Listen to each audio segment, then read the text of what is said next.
I'm going to play a speech made on the campaign trail by Peter Bunting. And also, it connects to the drill. Remember that $30 million drill? Because now that the campaign is gone, we can talk governance and we can put the thing on the table. And those of you who are up in your feelings and believe that we are preach politics will understand now that this is not politics, it's governance. It's talking about what is best for Jamaica land we love, what is happening, where the government is taking us. Is it that our leaders are doing right by the people?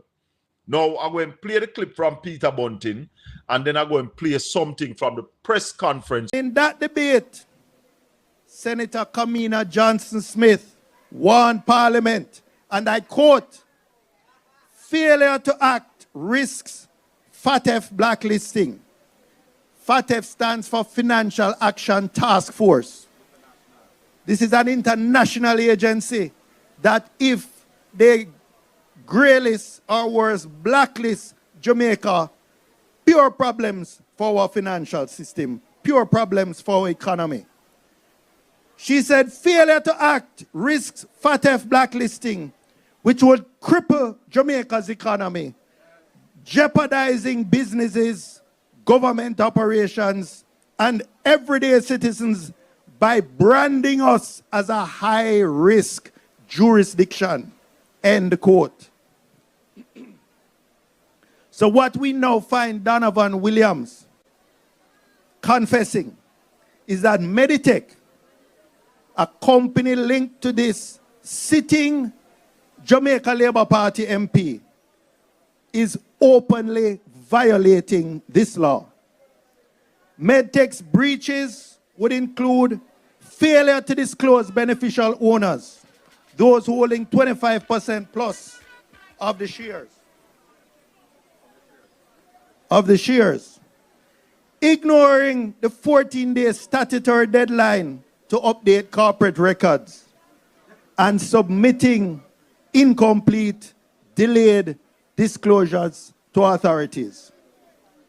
Despite these violations, Donovan Williams remains listed as the major shareholder, dismissively claiming to act as a trustee, a role that does not exempt compliance. We are no longer on the grey list. We can now, I know certainly when I travel and go on my business missions, can say, hey, Jamaica is clean.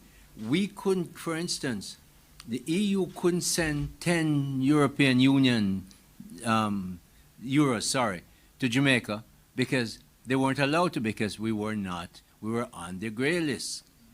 The grey list originates way back from the OECD, which is start over there. So now people can send not $10, they can send 10 million euros. They can send an amount to invest in Jamaica. It's vital. The Companies Office, you would not know that, but they did a lot of that heavy lifting to get all the documents in place. And it was very important to identify who are beneficial owners, because that's what they were fearful of.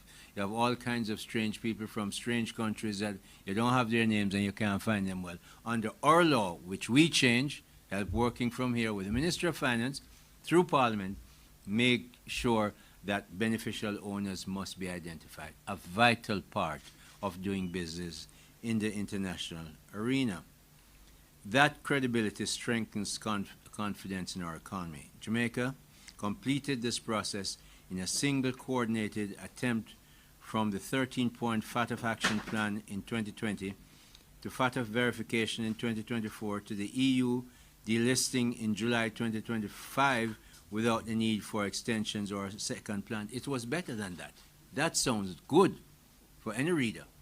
It was actually better than that. When we were finished at Jamaica House, I remember the lady who was was head of the secretariat coming from Europe said that the way we went about our fixing FATF was so good that they were going to use it as a model for other places.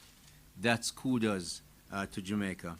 And yes, all the ministries that were involved, but again, a key role played by the Companies Office of Jamaica. COJ's contributions were central to establishing a beneficial ownership registry, which I mentioned.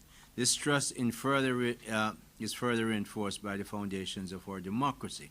That's so important for us. This combination of strong governance and robust regulatory compliance makes Jamaica a safe place to invest, the right place to register a company, grow a business, and confidently engage with the Companies Office of Jamaica.